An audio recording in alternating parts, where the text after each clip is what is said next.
Alors Guillaume, donc présentez-nous un petit peu ce court-métrage, les enjeux de ce cours, les intentions.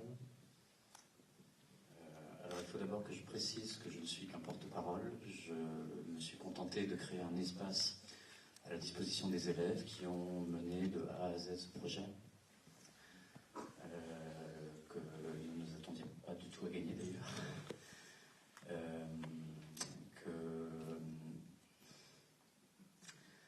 Alors, il s'agit d'une rencontre pour moi au départ, dans un établissement que je ne connaissais pas, avec des élèves que je ne connaissais pas.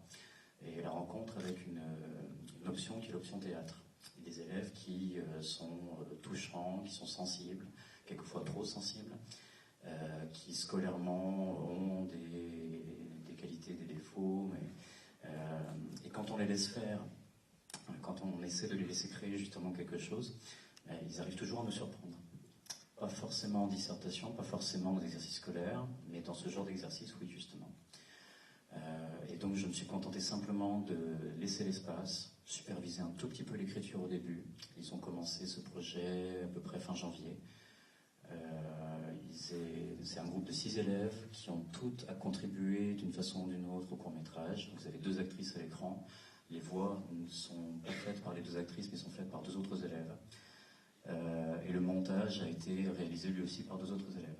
La musique également par une autre élève. Et donc c'est une sorte de film choral, de film polyphonique. Et je les ai laissés tourner, je les ai laissés monter, j'ai revu le résultat final sans jamais les censurer, sans jamais guider quoi que ce soit. Et elles ont réussi à m'étonner totalement, à me faire vraiment une très bonne surprise. Et notamment, j'adore le travail sur la voix off, qui est un piège, qui est une solution de facilité la plupart du temps, mais qu'elles ont réussi à rendre quelque chose justement de polyphonique, quelque chose de vraiment intéressant. Et moi, ce que j'ai apprécié dans ce film, c'est la liberté en fait de ces 2 ados, de ces 2 adolescentes, cette pulsion de vie, cette envie de vivre, ce désir de vivre, et puis finalement ce trop de mots, trop d'émotions, tout est en excès, tout est en trop, et un film d'une certaine manière pudique, malgré cette exhibition, presque cet excès. Je pense que le film est très intéressant pour cette raison. Je vais céder la parole à Sébastien, qui a donc participé au prix et aux délibérations plutôt du Zarathustra lycée. Alors pourquoi ce choix? Avant de parler spécifiquement du théâtre de la pensée, je tiens à rappeler que ça n'a pas été facile. Il n'a pas émergé tout de suite avec une forme d'évidence. On en a vite isolé 5, 4, 3, mais le choix final a vraiment été difficile. Donc je tiens à insister sur ce point pour féliciter à nouveau tous les lycées, tous les élèves qui se sont exposés en participant au festival.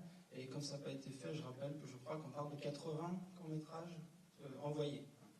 Donc c'est tant mieux, même si on peut faire à mon avis beaucoup mieux. Là, je m'adresse virtuellement à tous les professeurs de philosophie qui n'osent pas s'engager dans ce genre de projet avec leurs élèves. Alors pourquoi le théâtre de la pensée? Donc, je vais essayer de parler au nom du jury en général. D'abord, c'est un film très bien équilibré sur les 3 attendus d'un court-métrage, l'écriture du scénario, parce qu'effectivement, la logorée, la diarrhée verbale, c'est vraiment pas évident comme choix, ça pouvait être très casse-gueule, et finalement, elles s'en sortent plutôt bien. Le tournage, filmer Paris comme ça, à cet âge-là, c'est aussi une belle petite prouesse, et le montage, finalement assez efficace par rapport à ces 2 trajectoires qui se rencontrent. Et après, les deux petits coups de cœur peut-être qui nous ont fait vaciller, c'est la pulsion de vie qui traverse tout le film. Alors c'est évidemment pas pour nier la difficulté de l'adolescence, mais le fait est que la sélection tendait beaucoup vers le pathos, la souffrance, le suicide, le deuil. Et il y avait la violence, et il y avait des courts-métrages très intéressants là-dessus. Mais finalement, c'est peut-être ce qui l'a démarqué, c'est cette pulsion de vie qui le traversait sourire des actrices. Et une deuxième chose, c'est que c'est une question sur l'individualité, qui suis-je? Et la tentation peut être grande de tout de suite virer vers le solipsisme, vers une question très individuelle et très solitaire. Et là, le choix de deux trajectoires qui se terminent sur une rencontre, il y a aussi quelque chose de très intéressant dans cette conscience de la pluralité qui nous habite tous.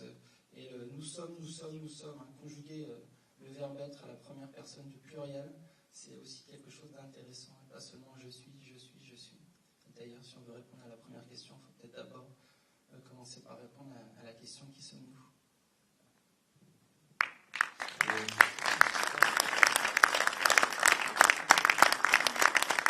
Pourquoi quand pièce écrite avec Noël?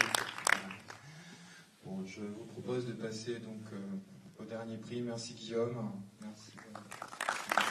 Et après, Anne Robert Bertrand.